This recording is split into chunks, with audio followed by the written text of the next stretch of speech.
दोस्तों, एक ऐसा धोखा जिसे सुनकर आपके होश उड़ जाएंगे। सोचिए, जिन अपनों पर आप आंख बंद करके भरोसा करते हैं, अगर वही पीठ पीछे आपकी जान के दुश्मन बन जाएं, तो आप क्या करेंगे? तो दोस्तों, इस कहानी की शुरुआत होती है सूरजगढ़ नाम के एक छोटे से कस्बे से, जहां एक खौफनाक हादसे ने एक हंसती खेलती मासूम लड़की की पूरी जिंदगी को पल भर में ही राख की डेरी में बदल दिया।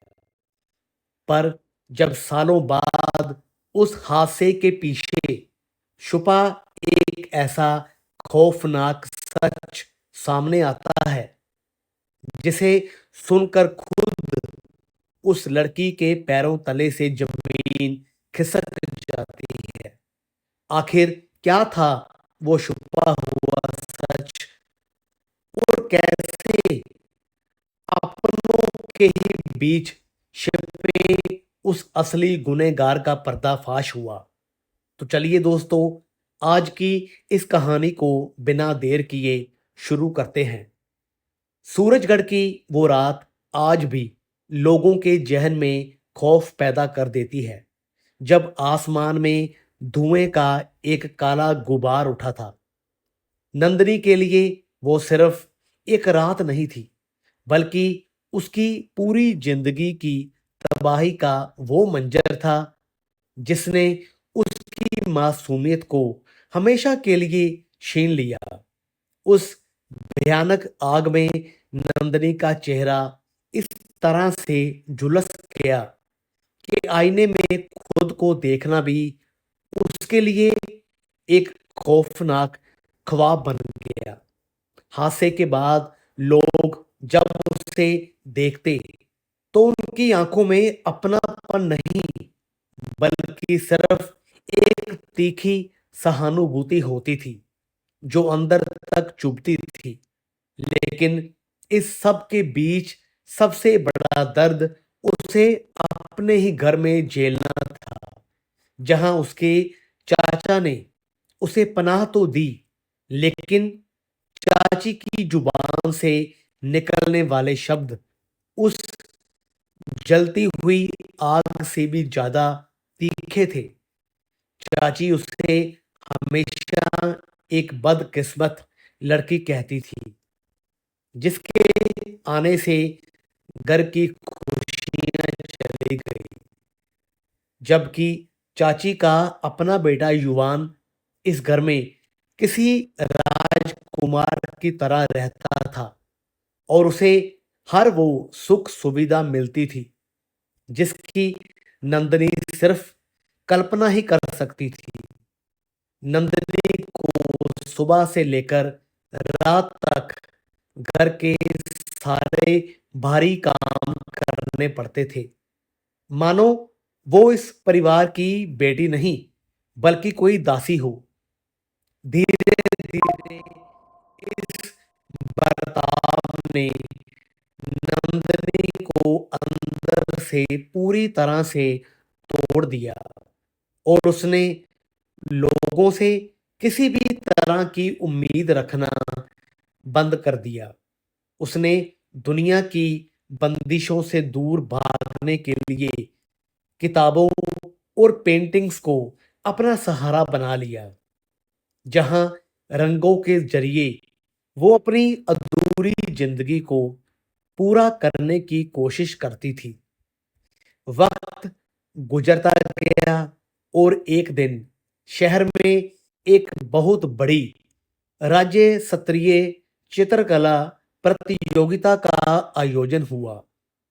नंदिनी के दिल में एक छोटी सी उम्मीद जागी, और उसने किसी को बिना बताए बेहद खामोशी से अपनी एक सबसे बेहतरीन पेंटिंग उस प्रतियोगिता के लिए भेज दी।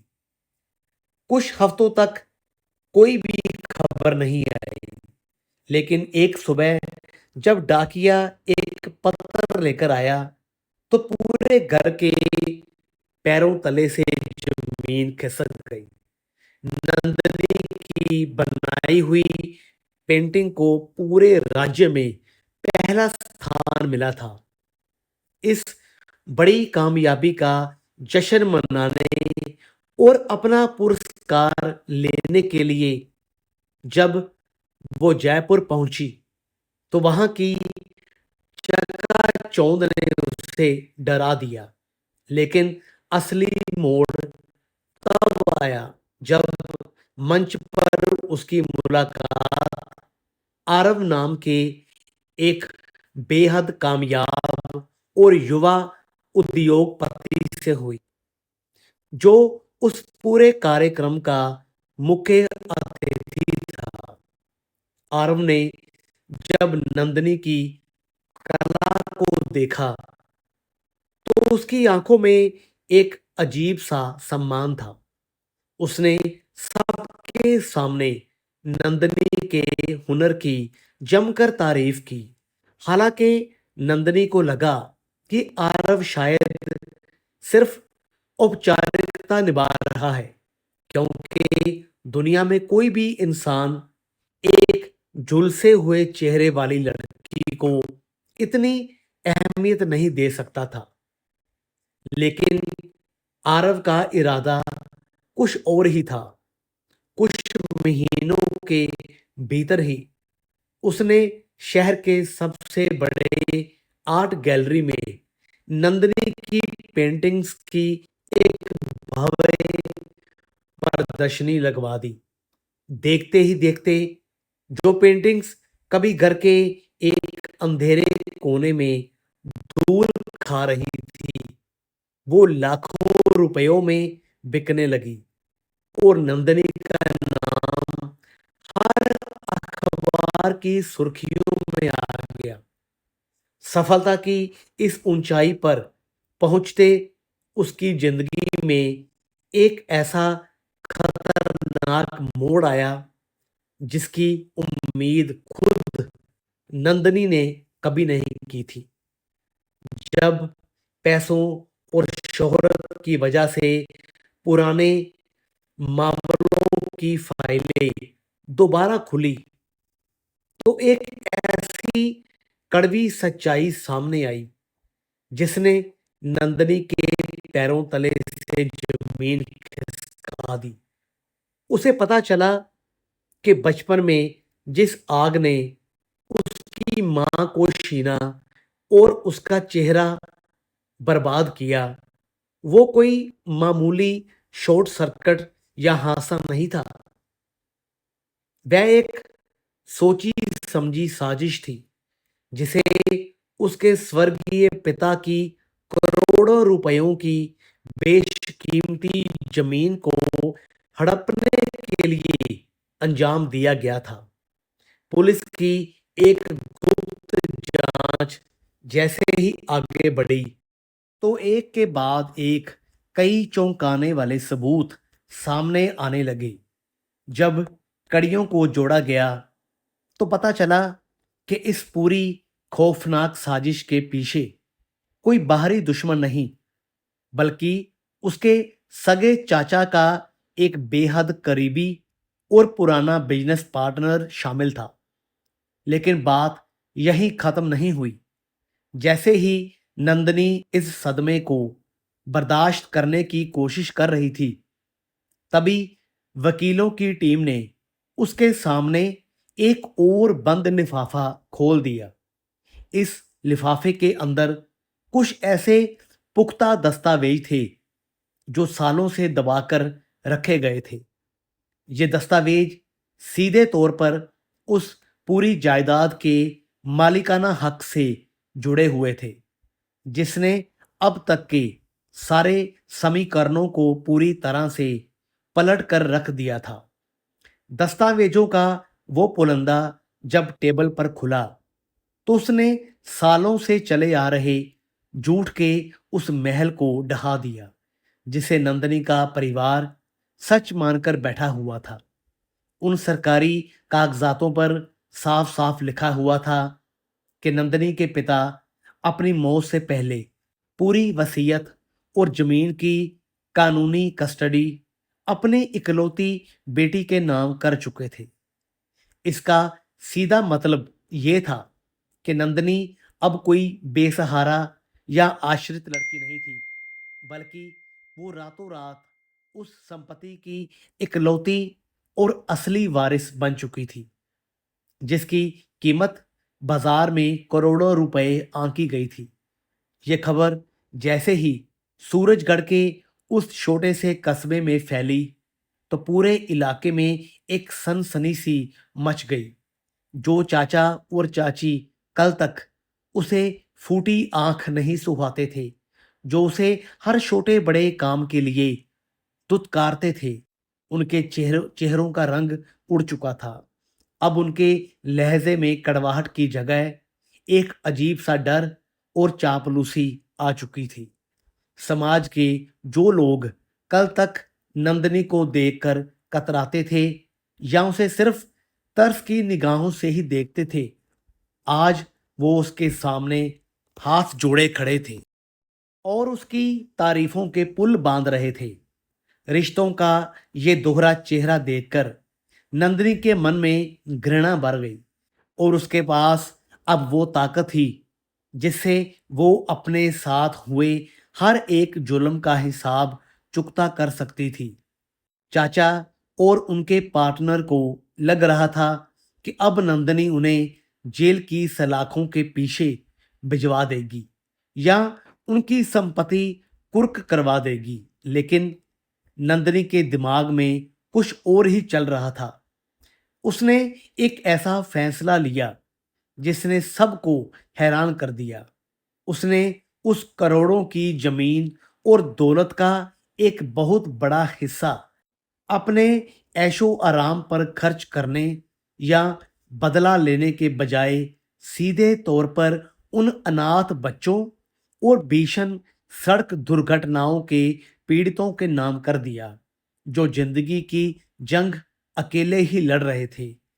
उसने एक ऐसे ट्रस्ट की नींव रखी जो उन लोगों का मुफ्त इलाज और पढ़ाई का खर्च उठा सके, जिनका चेहरा या जिंदगी किसी हादसे में तबाह हो चुकी थी। इस कदम ने समाज में उसकी इज्जत को एक अलग ही मुकाम पर पहुंचा दिया। आरव, जो दूर से इस पूरी घटनाक्रम को देख रहा था, नंदिनी के इस फैसले से बेहद प्रभावित हुआ। उसे इस बात का पूरा एहसास हो गया था कि नंदिनी सिर्फ एक बेहतरीन कलाकार ही नहीं, बल्कि एक बेहद खूबसूरत और मजबूत दिल की मालिक भी है। कुछ ही हफ्तों के बाद जब एक शाम नंदिनी अपनी नई कला प्रदर्शनी की तैयारियों में जुटी हुई थी, तभी आरव वहां आया। उसके हाथ में कोई दस्तावेज नहीं, बल्कि एक छोटा सा मखमली डिब्बा था। आरव ने बिना किसी हिचकिचाहट के नंदिनी के सामने घुटनों के बल बैठकर उससे शादी का प्रस्ताव रख दिया। इस अचानक आए मोड़ से नंदिनी पूरी तरह से स्तब्ध रह गई। उसके मन में सालों से दबे हुए आत्म संदेह ने एक बार फिर सिर उठाया। उसने आरव की आंखों में देखते हुए बेहद गंभीर आवाज में पूछा, जब मेरे पास कुछ नहीं था, जब पूरी दुनिया मुझे बदकिस्मत कहकर दुत्कारती थी, तब भी तुम मेरे साथ क्यों खड़े रहे? क्या ये क्या ये सब सिर्फ एक हमदर्दी है? आरव के चेहरे पर एक बेहद सुकून भरी मुस्कान आई। उसने नंदिनी का हाथ थामते हुए कहा, क्योंकि मैंने कभी तुम्हारे चेहरे के इन निशानों को देखा ही नहीं। मैंने हमेशा उस आग से लड़कर बाहर निकलने वाली तुम्हारी बेमिसाल हिम्मत को देखा था। आरव के इन शब्दों ने नंदिनी के दिल के सारे जख्मों पर एक मरहम का काम किया। उस पल उसे समझ आया कि इंसान की असली खूबसूरती उसके चेहरे की चमक में नहीं, बल्कि उसके भीतर छिपे हुए साहस और आत्मा की पवित्रता में होती है। जिंदगी अक्सर हमें सबसे बड़ा तोहफा तब देती है जब हम उम्मीद के सारे दरवाजे बंद कर चुके होते हैं। आरव का हाथ थामते ही नंदनी को लगा था कि उसकी जिंदगी की सारी कड़वाहट अब खत्म हो चुकी है, लेकिन वो इस बात से पूरी तरह से अनजान थी कि जब पैसा और जायदाद करोड़ों की हो तो अपने भी आस्तीन के सांप बन जाते हैं। शादी की खबर सुनते ही चाची के दिमाग में नफरत की एक नई चिंगारी सुलग उठी। उसने अपने बेटे युवान को अकेले में ले जाकर साफ कह दिया कि अगर ये शादी हो गई तो उनके हाथों से वो करोड़ों की जमीन हमेशा के लिए निकल जाएगी। युवान, जो अब तक ऐशो आराम की जिंदगी जी रहा था, अपनी रीढ़ की हड्डी माने जाने वाले पैसों को खोने के डर से बौखला उठा। उसने पुलिस केस में फंसे अपने पिता के पार्टनर से जेल में जाकर सीक्रेट मुलाकात की। उस पार्टनर ने जेल की सलाखों के पीछे से युवान को एक ऐसा मोहरा सौंपने का वादा किया जो नंदनी और आरव के रिश्ते को तिनके की तरह बिखेर सकता था। इधर जयपुर में शादी की तैयारियां जोरों शोरों से चल रही थी। नंदनी अपनी जिंदगी के सबसे खूबसूरत दौर को महसूस कर रही थी, लेकिन ठीक सगाई की रात जब मीडिया और शहर के बड़े बड़े लोग वहां मौजूद थे, तो एक अज्ञात कुरियर से नंदनी के नाम एक लिफाफा आता है। उस लिफाफे के अंदर कुछ पुरानी तस्वीरें और एक बैंक स्टेटमेंट था। तस्वीरें आरव और नंदनी के उसी चाचा के पार्टनर की थीं जो जेल में बंद था। उन तस्वीरों में वो दोनों किसी गुप्त डील पर हाथ मिलाते हुए दिख रहे थे और बैंक स्टेटमेंट ये साबित कर रहा था कि नंदनी की जमीन की फाइलें रीओपन होने से ठीक पहले आरव की कंपनी से उस पार्टनर के खाते में मोटी रकम ट्रांसफर की गई थी। नंदनी के पैरों तले से जमीन खिसक गई। क्या आरव का प्यार महज एक दिखावा था? क्या वह शुरू से ही इस साजिश का हिस्सा था ताकि नंदनी का भरोसा जीतकर उस करोड़ों की जमीन को अपनी कंपनी के नाम करवा सके? नंदनी का दिल एक बार फिर से टूटकर बिखरने लगा था। उसने भरी महफिल में सगाई की अंगूठी टेबल पर रख दी और आरव से उन तस्वीरों का सच पूछा। आरव हैरान था। उसने सफाई देने की कोशिश की कि ये सब उसे फंसाने की साजिश है, लेकिन सबूत इतने पुख्ता थे कि नंदनी का भरोसा डगमगा गया। वह बिना कुछ सुने रोते हुए वहां से निकल गई। युवान और उसकी मां कोने में खड़े होकर मुस्कुरा रहे थे। उनका पहला तीर बिल्कुल निशाने पर लगा था, लेकिन खेल अभी भी खत्म नहीं हुआ था। उसी रात जब नंदनी अकेले अपनी गाड़ी से सूरजगढ़ वापस लौट रही थी, तो अचानक एक तेज रफ्तार ट्रक हेडलाइट बंद किए उसकी कार की तरफ बढ़ता है। एक जोरदार टक्कर होती है और नंदिनी की गाड़ी खाई की तरफ पलट जाती है। खाई में गिरती हुई कार की वो भयानक आवाज सन्नाटे को चीर देती है। युवान को लगा था कि इस एक्सीडेंट के साथ ही नंदिनी का किस्सा भी हमेशा के लिए खत्म हो जाएगा और जायदाद का मालिकाना हक वापस उनके पास आ जाएगा। लेकिन किस्मत को कुछ और ही मंजूर था। अगली सुबह जब पुलिस को खाई में वो दुर्घटनाग्रस्त कार मिलती है, तो गाड़ी के अंदर कोई भी नहीं था। नंदनी गायब थी। हॉस्पिटल, पुलिस स्टेशन और सूरजगढ़ के हर कोने में छानबीन की जाती है, लेकिन उसका कोई भी सुराग नहीं मिलता। आरव इस खबर को सुनते ही पागलों की तरह नंदनी को ढूंढने में लग जाता है। उसका दिल ये मानने को तैयार ही नहीं था कि नंदिनी उसे छोड़कर कहीं जा सकती है या इस दुनिया से विदा हो चुकी है। इधर युवान और उसकी मां ने वकीलों की फौज खड़ी कर दी ताकि नंदिनी के गुमशुदा होने का फायदा उठाकर उस ट्रस्ट और प्रॉपर्टी पर स्टे ऑर्डर ले सके।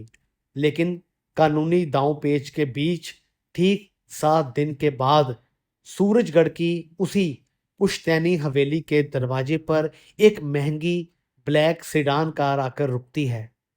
कार का दरवाजा जब खुलता है और अंदर से जो बाहर निकलती है, उसे देखकर चाची के हाथों से चाय का कप छूटकर जमीन पर गिर जाता है। वह नंदनी थी, लेकिन ये वो डरी सहमी झुलसे चेहरे वाली नंदनी नहीं थी। उसके चेहरे पर अब एक बड़ा सा सनग्लास था। उसका पहनावा पूरी तरह से बदल चुका था और सबसे बड़ी बात, उसके चलने के अंदाज में एक अजीब सा खौफनाक आत्मविश्वास था। नंदनी ने आते ही घर के लॉकर की चाबियां अपने हाथों में ली और चाची की आंखों में आंखें डालकर कहा, मुझे मारने की कोशिश दोबारा मत करना, क्योंकि इस बार जिंदा बची तो तुम सबको सलाखों के पीछे देखूंगी। आरव जब नंदिनी से मिलने दौड़ता हुआ हवेली पहुंचता है तो नंदिनी का बर्ताव उसके प्रति बिल्कुल ही अजनबी जैसा होता है। वे आरव को साफ साफ कह देती है कि उनके बीच का जो भी रिश्ता था वो उसी रात मर चुका था। जब आरव का असली चेहरा सामने आया था, आरव चीख चीख कर अपनी बेगुनाही की कसम खाता है, लेकिन नंदिनी एक भी नहीं सुनती। लेकिन जब उसी रात नंदिनी अपने कमरे में अकेले बैठकर अपने चेहरे से वो सनग्लास हटाती है, तो आईने में उसका चेहरा बिल्कुल साफ था। उस पर आग का कोई भी निशान नहीं था। असल में ये नंदिनी थी ही नहीं, ये थी अनाया, जो हूबहू नंदिनी के जैसी दिखती थी। तो फिर असली नंदिनी कहाँ थी? और ये हमशक्ल लड़की इस घर में किस मकसद से आई थी? क्या वह युवान की चाल थी या फिर आरव के मास्टरमाइंड का कोई नया मोहरा था? अनाया का आईने के सामने खड़े होकर मुस्कुराना इस बात का गवाह था कि सूरजगढ़ की इस हवेली में अब तक का सबसे बड़ा खेल शुरू हो चुका था।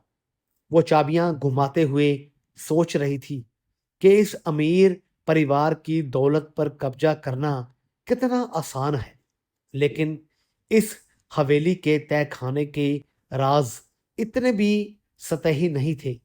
अगले ही दिन अनाया जब नंदिनी के पुराने कमरे की तलाशी ले रही थी ताकि उसकी डायरी या कोई पर्सनल चीज ढूंढ सके, तभी उसकी नजर अलमारी के पीछे छिपे एक गुप्त दराज पर पड़ती है। उस दराज के अंदर एक वसीयतनामा और एक पुरानी वॉइस रिकॉर्डर मशीन थी।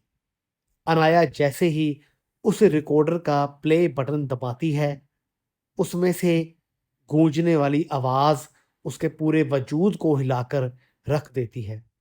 उस रिकॉर्डर में किसी और की नहीं, बल्कि खुद आरव की आवाज थी, जो एक्सीडेंट वाली रात से ठीक 2 घंटे पहले रिकॉर्ड की गई थी। आरव किसी से फोन पर कह रहा था, नंदिनी को सच का पता चल चुका है। वह हमारे रास्ते का कांटा बन रही है। उसे हमेशा के लिए हटाना ही होगा। अनाया को समझ आता है कि आरव कोई मसीहा नहीं, बल्कि एक शातिर शिकारी है, जो कि नंदिनी को रास्ते से हटाकर उसकी पूरी प्रॉपर्टी अपने नाम करना चाहता था। लेकिन इस ऑडियो के खत्म होते होते एक और आवाज आती है। वह आवाज युवान की थी। इसका मतलब साफ था कि आरव और युवान, जो बाहर से एक दूसरे के दुश्मन बने बैठे थे, पर पीठ के पीछे हाथ मिला चुके थे और उन दोनों का साझा मकसद सिर्फ और सिर्फ नंदिनी की दौलत थी। अनाया इस खेल में सिर्फ पैसा कमाने आई थी, लेकिन अब उसे अपनी जान का खतरा महसूस होने लगा था। वह तुरंत हवेली छोड़कर भागने का फैसला करती है। वह आधी रात को अपना बैग समेटकर जैसे ही पिछले दरवाजे से बाहर निकलने की कोशिश करती है, तो अचानक सामने टॉर्च की एक तेज रोशनी चमचमाती है। सामने कोई और नहीं बल्कि आरव खड़ा था। उसकी आंखों में इस बार वो प्यार या हमदर्दी नहीं थी, बल्कि एक ठंडी कातिलाना मुस्कान थी। आरव अनाया के पास आता है। उसके चेहरे से वो नकली मास्क खींचता है जो उसने नंदिनी के जैसा दिखने के लिए लगाया था, और कहता है कि तुमने क्या सोचा अनाया, तुम हमारे बीच में आकर ये सारा ड्रामा करोगी और मुझे पता भी नहीं चलेगा। वैसे तुमने अच्छा ही किया जो यहाँ आ गई, क्योंकि दुनिया की नज़रों में तो नंदिनी उस एक्सीडेंट में मर चुकी है। अब तुम नंदिनी बनकर इस नई वसीयत पर दस्तखत करोगी। और फिर आरव की बात अधूरी रह जाती है, क्योंकि ठीक उसी वक्त हवेली के मुख्य दरवाजे पर पुलिस की गाड़ियां सायरन बजाती हुई आकर रुकती है। लेकिन पुलिस को वहां देखकर आरव घबराता नहीं है, बल्कि वह पुलिस ऑफिसर की तरफ देखकर मुस्कुराता है। पुलिस ऑफिसर आगे बढ़ता है और आरव की तरफ हथकड़ी बढ़ाने के बजाय सीधे अनाया के हाथों में हथकड़ी पहना देता है। आरव ने पहले ही पुलिस में शिकायत दर्ज करवा दी थी कि एक बहुरूपिया लड़की नंदिनी की मौत का फायदा उठाकर उसकी हवेली और जायदाद हड़पने की कोशिश कर रही थी। अनाया चीखती रह जाती है कि आरव असली कातिल है, लेकिन पुलिस उसकी एक भी नहीं सुनती और उसे गाड़ी में डाल देती है। आरव जीत की इस कगार पर खड़ा होकर जैसे ही हवेली के अंदर मुड़ता है, तो हवेली की सबसे ऊपरी मंजिल की खिड़की पर एक साया दिखाई देता है। धुंध और अंधेरे के बीच खड़ी वो परछाई किसी और की नहीं, बल्कि खुद असली नंदिनी की थी, जिसका आधा चेहरा जला हुआ था और जिसकी आंखों में इस बार बदला लेने की एक भयानक आग सुलग रही थी।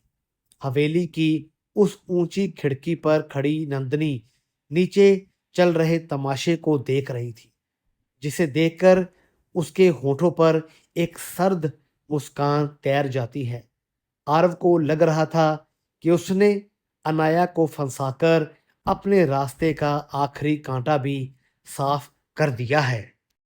लेकिन वो इस बात से बिल्कुल अनजान था कि ये सब तो नंदिनी के उस बड़े चक्रव्यूह का एक छोटा सा हिस्सा था, जिसे उसने अपनी मौत के झूठे नाटक के बाद बुना था।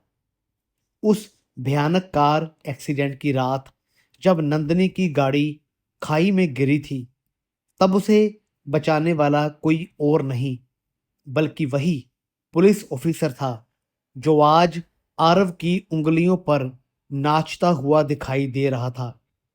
दरअसल नंदिनी ने होश में आते ही अपनी दौलत का इस्तेमाल करके उस पुलिस ऑफिसर को अपने पाले में कर लिया था, और अनाया को इस हवेली में भेजने वाली भी खुद नंदिनी ही थी, ताकि आरव और युवान का लालच खुलकर पूरी दुनिया के सामने आ सके। जैसे ही पुलिस अनाया को लेकर वहां से रवाना होती है, तो आरव हवेली का मेन दरवाजा बंद करके सीधे अपने कमरे की तरफ बढ़ता है, ताकि वो वसीयत के उन कागजातों को महफूज कर सके जिनके लिए उसने अपनी आत्मा तक को बेच दिया था। लेकिन जैसे ही वो अपने कमरे का दरवाजा खोलता है, तो अंदर का नज़ारा देखकर उसके पैरों तले की जमीन खिसक जाती है। कमरे के बीचों बीच रखे टेबल पर एक प्रोजेक्टर चल रहा था और सामने की दीवार पर एक वीडियो प्ले हो रहा था, जिसमें आरव और युवान की वो सारी गुपचुप मुलाकातें और पैसों के लेन देन के पुख्ता सबूत साफ साफ दिखाई दे रहे थे, जो उन्होंने नंदनी को मिटाने के लिए किए थे। आरव बौखलाकर उस प्रोजेक्टर को बंद करने के लिए आगे बढ़ता है, लेकिन तभी पीछे से दरवाजा अपने आप लॉक हो जाता है और कमरे की सारी लाइटें अचानक गुल हो जाती हैं। पूरे कमरे में सिर्फ उस प्रोजेक्टर की नीली रोशनी चमक रही थी और उसी धुंधले उजाले के बीच कमरे के एक कोने से पांजेब की शनशनाहट गूंजने लगती है। आरव घबराहट में अपनी जेब से फोन निकालकर उसकी फ्लैश लाइट ऑन करता है और जैसे ही वो रोशनी को कमरे के उस कोने की तरफ घुमाता है तो उसके हलक से एक चीख निकल जाती है।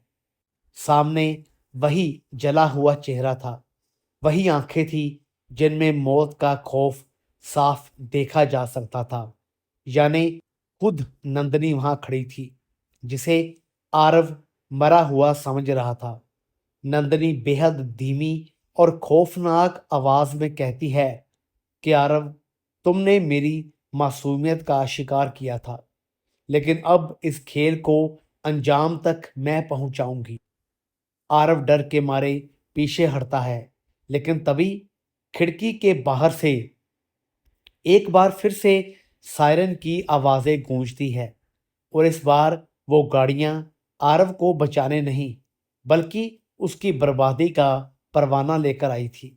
आरव का पूरा शरीर पसीने से तर हो चुका था और उसके कदम पीछे हटते हुए सीधे दीवार से जा टकराए, क्योंकि उसे समझ में नहीं आ रहा था कि जो लड़की कुछ दिन पहले उसके प्यार के जाल में फंसी एक सीधी सादी कलाकार थी, वो अचानक इतनी बड़ी बाजीगर कैसे बन गई।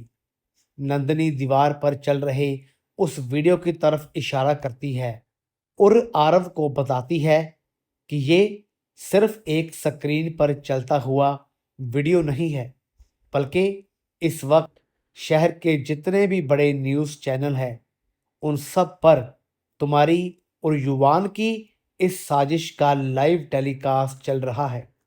आरव झटके से अपना फोन निकालता है और सोशल मीडिया हैंडल खोलते ही उसे देश भर में ब्रेकिंग न्यूज़ दिखाई पड़ती है, जिसमें उसके और युवान के चेहरे साफ साफ बेनकाब हो चुके थे और उसकी कंपनी के शेयर ताश के पत्तों की तरह नीचे गिर रहे थे।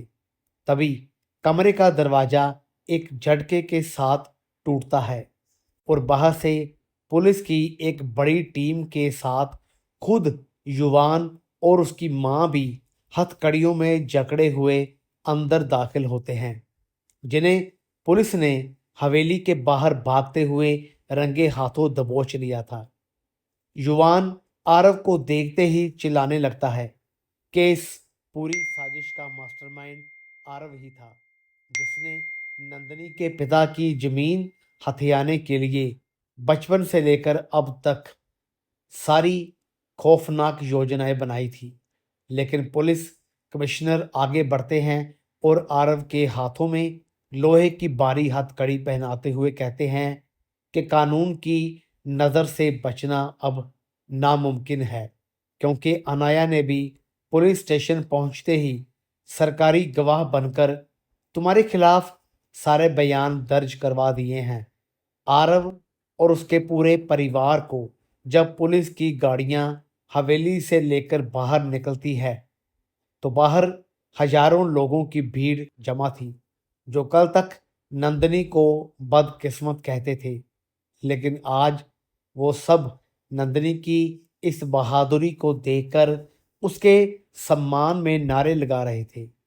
नंदनी हवेली की उसी ऊंची खिड़की से इस पूरे मंजर को देख रही थी और उसके चेहरे पर अब किसी भी तरह का मलाल या आत्म संदेह नहीं था, क्योंकि उसने ना सिर्फ अपने माता पिता की मौत का इंसाफ पा लिया था, बल्कि अपनी असली पहचान को भी दुनिया के सामने साबित कर दिया था।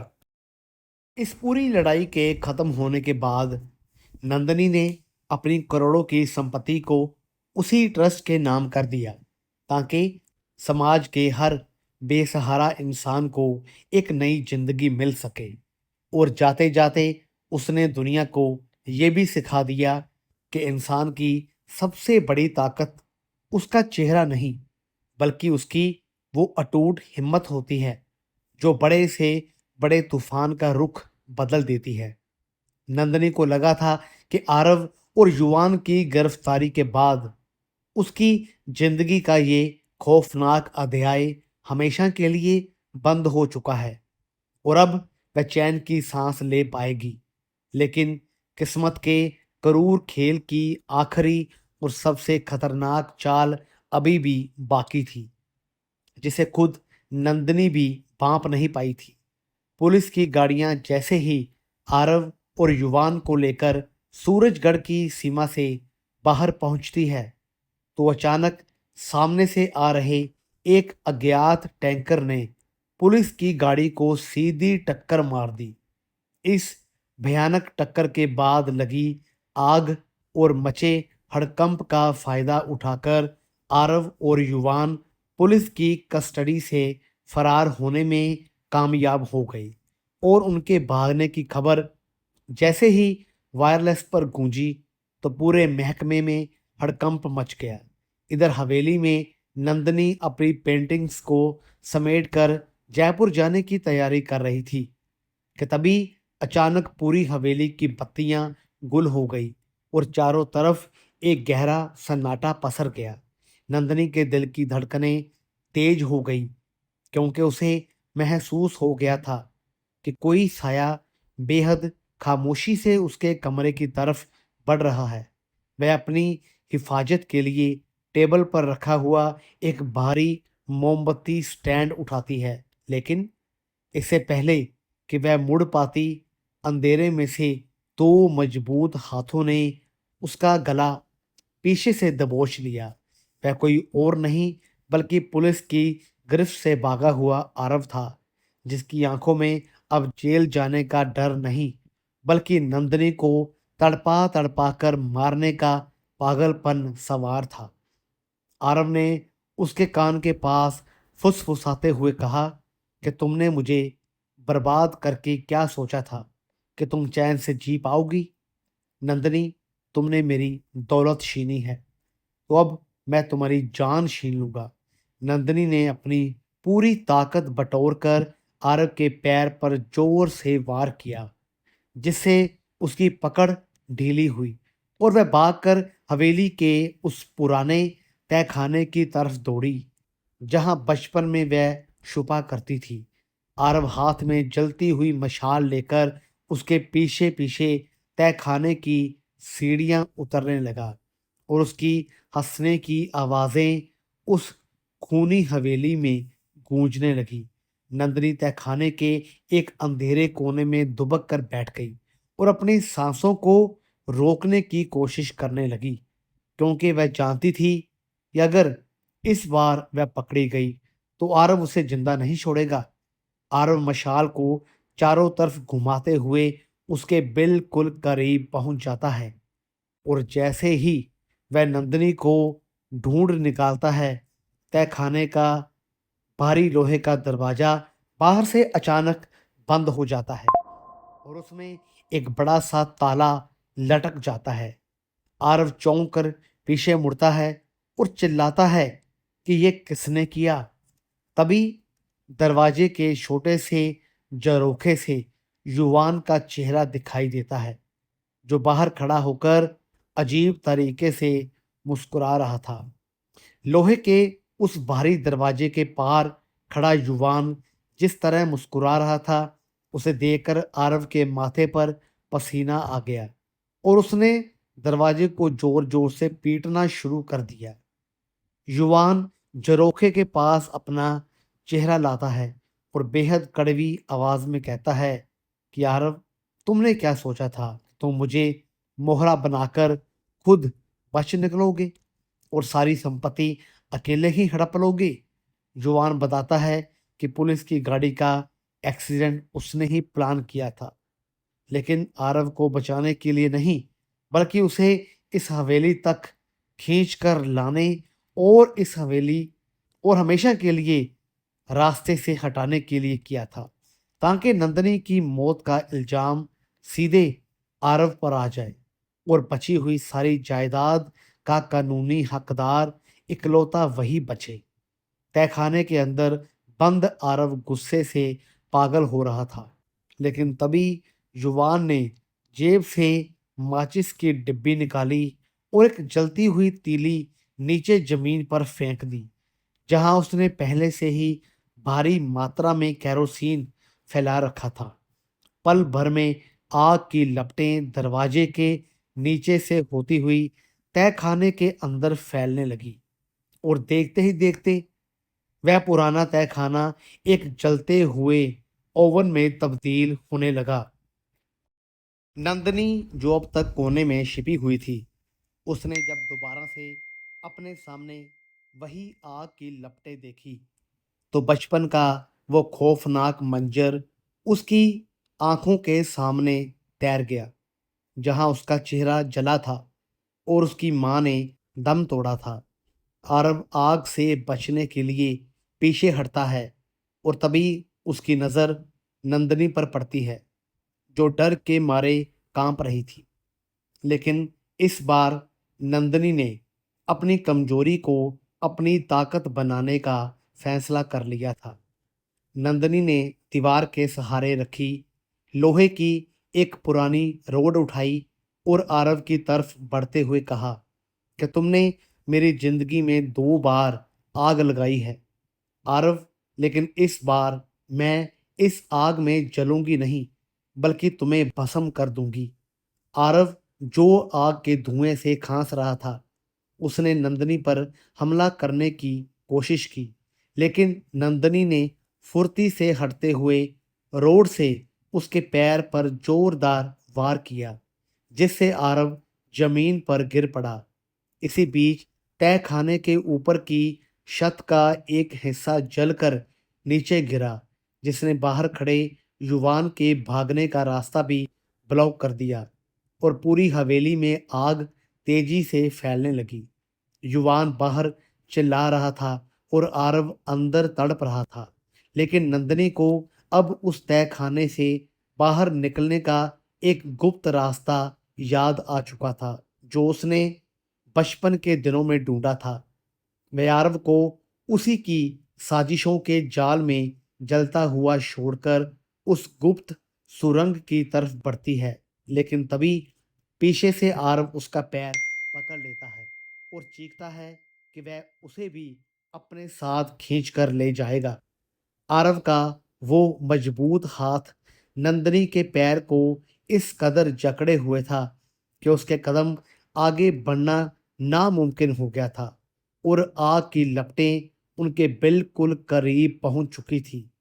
धुएं के गुबार की वजह से दोनों का दम घुट रहा था और आरव अपनी आखिरी सांसें गिनते हुए भी अपनी नफरत में अंधा होकर नंदनी को मौत के मुंह में खींचने पर उतारू था।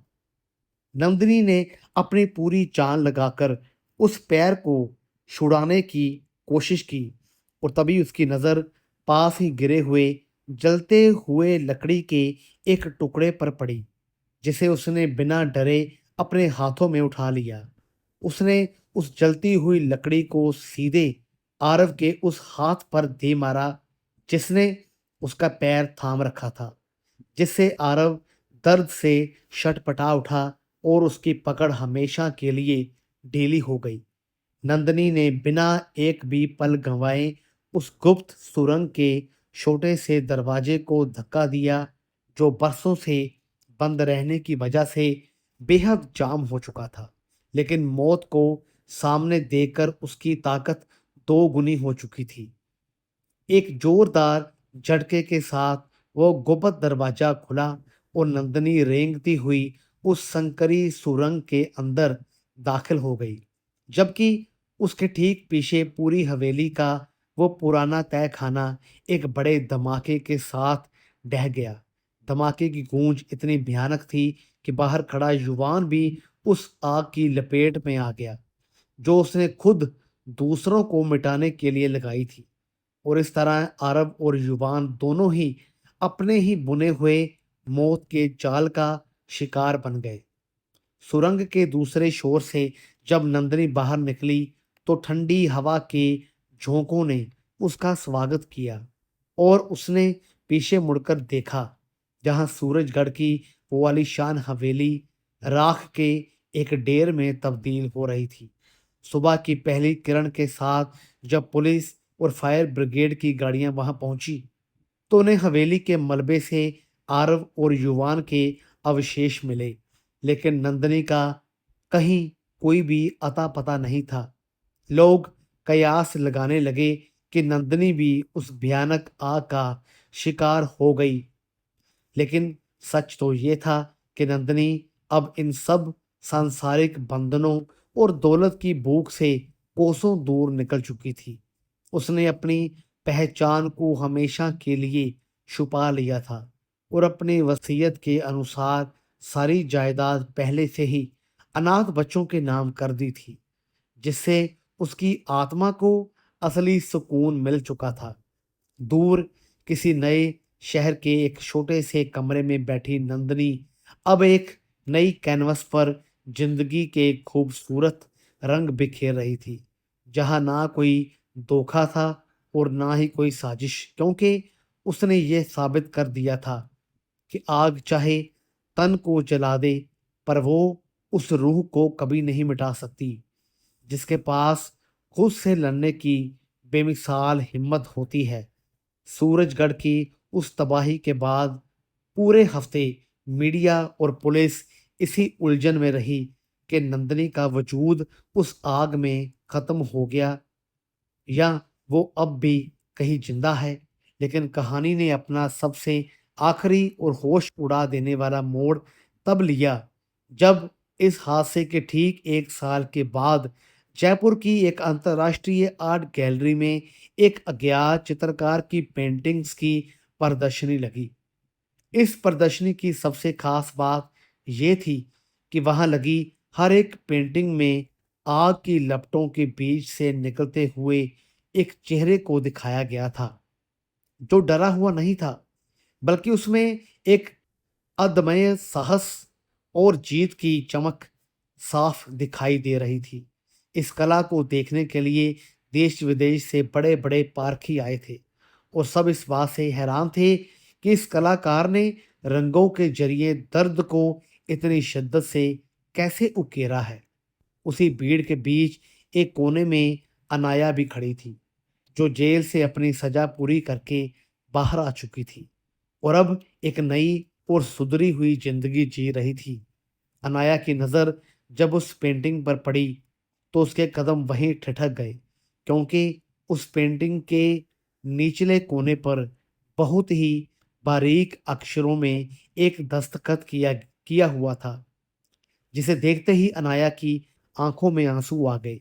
वह दस्तखत किसी और का नहीं बल्कि नंदनी का था, जो अब दुनिया की नज़रों से दूर रहकर अपनी कला के जरिए हर उस इंसान को जीने की एक नई राह दिखा रही थी, जो किसी ना किसी हादसे में अपनी उम्मीद खो चुका था। नंदनी ने साबित कर दिया था कि समाज चाहे आपको कितना भी बदकिस्मत कहे या अपने ही आपके साथ कितना भी बड़ा धोखा क्यों ना कर ले, जब तक आपके भीतर खुद पर भरोसा और लड़ने का जज्बा है, तब तक दुनिया की कोई भी आग आपके हौसलों को राख नहीं कर सकती। दौलत और साजिशों के उस दलदल से निकलकर नंदनी ने अपनी जिंदगी को एक ऐसा खूबसूरत मुकाम दिया जहां चेहरे की खूबसूरती की कोई अहमियत नहीं थी, क्योंकि असली खूबसूरती तो उस रूह में होती है जो हर एक तूफान को मात देकर मुस्कुराना जानती है। तो दोस्तों, वीडियो अच्छी लगी हो तो लाइक करें, शेयर करें, चैनल को सब्सक्राइब ज़रूर करें। तो मिलेंगे फिर से एक और नई दिलचस्प कहानी के साथ। तब तक के लिए गुड बाय।